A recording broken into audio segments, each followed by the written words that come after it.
Welcome back to Summit Sunrise. I'm here with Dan from Copper Mountain. And Dan, you have had many jobs over your career here in Summit County, but tell me a little bit about what it is that you do now and why that's important, especially this weekend. I'm the code official for Copper Mountain Fire Department, and I oversee anything that has to have a permit or activities and general safety up there.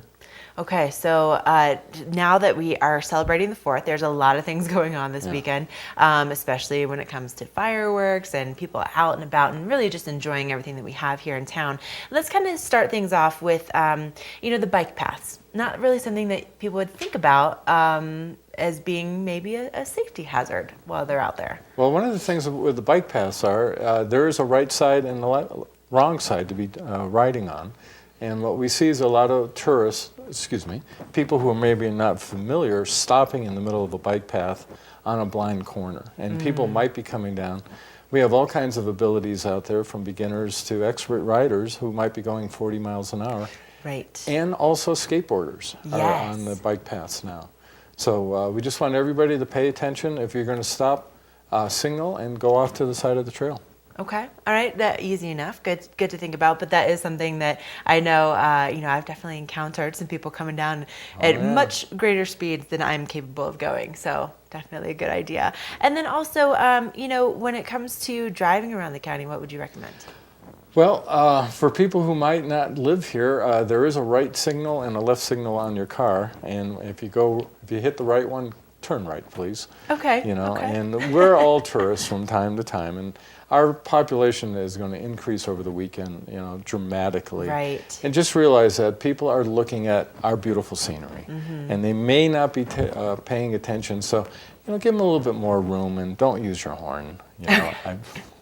Okay. There is such a thing as a New York second, but there's a Summit County patient time too. Okay, all right, that's also good. That is really good to remember. I think we've all probably had friends or family come into town, and it's hard not to do a little of this. Oh yeah. Sometimes, because it's just so beautiful. It is, especially this time of year with all the wildflowers out. And then I'm sure that there's going to be a lot of people out there that are really going to be enjoying Dillon Reservoir and getting out on the water. What would you say to those guys?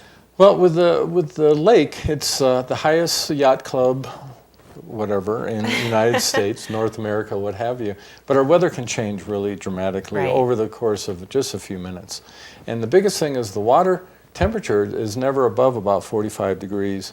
Right now it's probably only about 40. So hypothermia, where your body cools down way too fast and you can't function, can happen. So we suggest always have your life jacket on and watch your alcohol consumption, because at our elevation, you're going to get a little buzz a little bit easier, and if you're out there in the lake and a big thunderstorm comes up, it becomes like being on the high ocean. Big waves, big winds, it gets dangerous quick. Yeah, I've definitely been out there when the weather has changed, and oh man, you think it's like sunny and really warm, and then all of a sudden it is freezing, and it's really nice to have layers out there too. So rain jackets and some extra layers. And then when it comes to alcohol, like you said, I mean, you get that buzz so much quicker up here. Well, we got 30% less atmospheric pressure and oxygen, so you get 30% a little bit more hammered. So what you want to do is drink responsibly, 1 drink an hour, and realize that even riding a bicycle and or using a boat has alcohol laws. They're the same as a motor vehicle. Gotcha. So you can be busted for drunk bike riding. That's right. And some people think, okay, I'll just ride my bike so I'm not going to be in trouble. Because we don't want somebody to jet in front of a car, Sure. We want everybody to be safe this weekend. It's our favorite time of the year. The mountain flowers are out, blue sky, just gorgeous place. And if we all are responsible, we can all enjoy it together. And one of the big things about celebrating 4th of July, of course, is fireworks. So what are we looking at right now? What's legal? What's illegal? What do we need to know? Well, basically in Colorado, it's really easy. If it leaves the ground or explodes, it's illegal. Okay. So things like poppers that you throw against the ground or sparklers are legal. But once again, a sparkler burns at over 2,000 degrees. Yes. That's greater than the melting temperature of gold. Wow. And so I think as a kid, we all played with sparklers. We all burnt our hands. Yep. Grabbing that red hot thing after the sparkle went away. Well, it can also start a wildfire too. You know, Okay. they're so hot. Just be careful with what we're using because we don't want any injuries. Of course. And of course, we don't want any wildfires. None of those. It's been a scary year so far. Luckily, we're the oasis of wet right now. Our goodness. fire hazard is moderate, which means that we do allow campfires, Okay. which is a fire that is no greater than 3 feet across, 2 feet tall. Okay. You don't need any permits for that. Anything larger than that, we are not allowing at this time. Okay. We want people to be responsible with what they're doing if they're camping. Hopefully you have a ring, and like Smokey, it's not Smokey the Bear, it's Smokey Bear, Right. says, you know, it's not out until it's dead out. So, Right. you know, mix your ashes and have some water available.